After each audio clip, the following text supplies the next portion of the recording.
स्थानीय वर्तमान निवर्तमान प्रतिनिधि के द्वारा जो छला गया है, इस धरती की जो हत्या की गई है, इससे इस धरती को गुलामी से आजादी करने के लिए हम लोग ये मुहिम उठाए हुए हैं।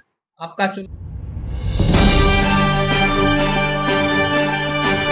मिथिला 9 न्यूज सुपौल, बिहार के सबसे तेज नेटवर्क। सबसे पहले सर आपका स्वागत है हमारे न्यूज चैनल में।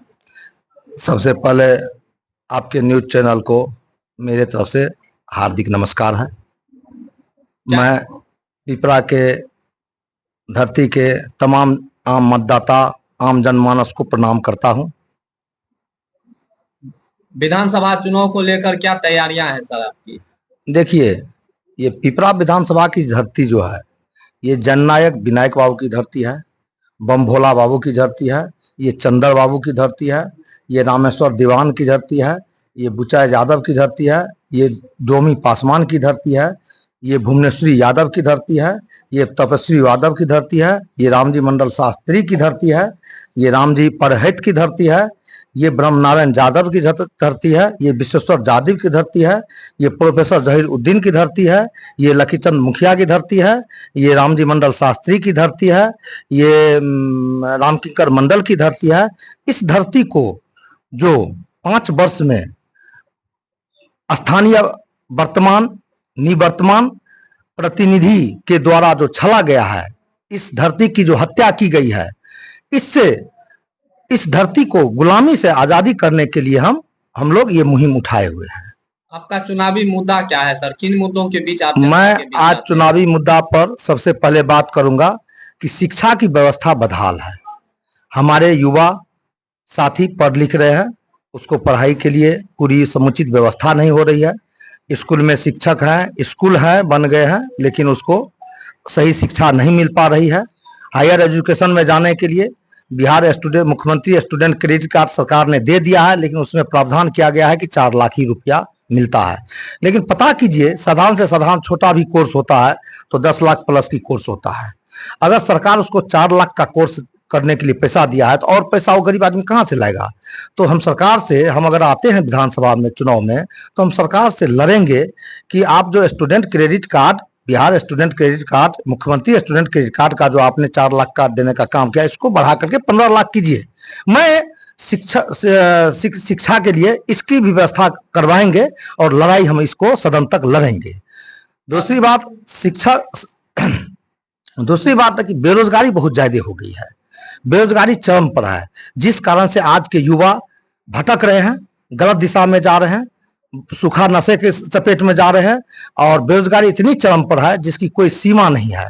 हम लोग बेरोजगारी पर भी सदन में काम करने का काम करेंगे कि बेरोजगारी दूर हो हमारे विधानसभा से, हमारे बिहार से। इसके लिए भी हम काम करेंगे। सर, कई वर्षों तक आप एनडीए के शीर्ष नेतृत्व किए हैं इस विधानसभा में, तो ऐसी क्या सर आपके साथ ऐसी हो गई तकलीफ की बात जो आप खुद सर चुनावी मैदान में आ गए?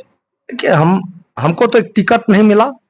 हम लोग एनडीए के साथ कोई विरोध नहीं उनका करते हैं, हम लोग उनका विरोधी नहीं है। हम निर्दलीय चुनाव में आए, जनमत हमारे साथ है, हम जनमत के साथ हैं। सर, आप पंचायत का प्रतिनिधित्व किए हैं 15-20 वर्षों तक और आप विधानसभा चुनाव इस बार लड़ रहे हैं, तो आपको यदि जनता भरोसा करती है तो आपका मुख्य काम क्या रहेगा सर्वप्रथम पिपरा विधानसभा क्षेत्र? मेरा मुख्य काम रहेगा, एक विभाग नहीं, इस विधानसभा का जो सर्वांगीण विकास है, सर्वांगीण सभी चीजों का, मैं उस त्रुटि में, उसमें त्रुटि है, उस त्रुटि को दूर करने का काम करेंगे और शिक्षा में पर और बेरोजगारी पर, स्वास्थ्य पर, कार्यालय, भ्रष्टाचार, अफसरशाही, इस पर काम करेंगे। सर, आपके साथ जहां भी चलते हैं आप निर्दलीय हैं, आपके पास कार्यकर्ता नहीं है क्योंकि आप किसी पार्टी के टिकट से चुनाव नहीं लड़ रहे हैं, खुद निर्दलीय लड़ रहे हैं। ऐसे में अपार जन समर्थन आपके साथ, आप जिधर जाते हैं उधर जा रही है। क्या लगता है इन सब चीजों को देखकर? जनमत हमारे साथ है, ना हमारे पास लाठी है ना बंदूक है, जनमत की ताकत है हमारे पास और जनमत की ताकत से हम चुनाव लड़ेंगे और विधानसभा पहुंचेंगे। सर, इस वक्त आपके क्षेत्र की तमाम जनता देख रहे हैं, सुन रहे हैं, हमारे चैनल के माध्यम से उनको आप अपने क्षेत्र विधानसभा क्षेत्र की जनता को क्या संदेश देना चाहेंगे? मैं पिपरा विधानसभा की जनता को संदेश देना चाहता हूं, अपने माताओं बहनों को संदेश देना चाहता हूं, दलित महादलित को संदेश देना चाहता हूं, पिछड़ा अति पिछड़ा को संदेश देना चाहता हूं, अग्रज को संदेश देना चाहता हूं। आप लक्ष्मीकांत पर भरोसा रखिए। मैं अगर विधानसभा चुनाव जीत करके जाता हूं तो आपकी मान सम्मान की रक्षा करने का मैं काम करूंगा। और 12 बजे दिन हो चाहे 12 बजे रात हो, जब भी आप मुझे पुकारेंगे तो आपका बेटा आपके साथ तैयार रहेगा, आपसे कंधा से कंधा मिला करके खड़ा रहेगा। मेरा चुनाव चिन्ह बैलून छाप है। ईवीएम के 12 नंबर बटन पर मेरा चुनाव चिन्ह है। मैं सभी आम जनता से आग्रह करता हूं कि 12 नंबर पर ईवीएम के मशीन पर बटन दाब करके आप भारी मतों से हमें विजयी बनावे।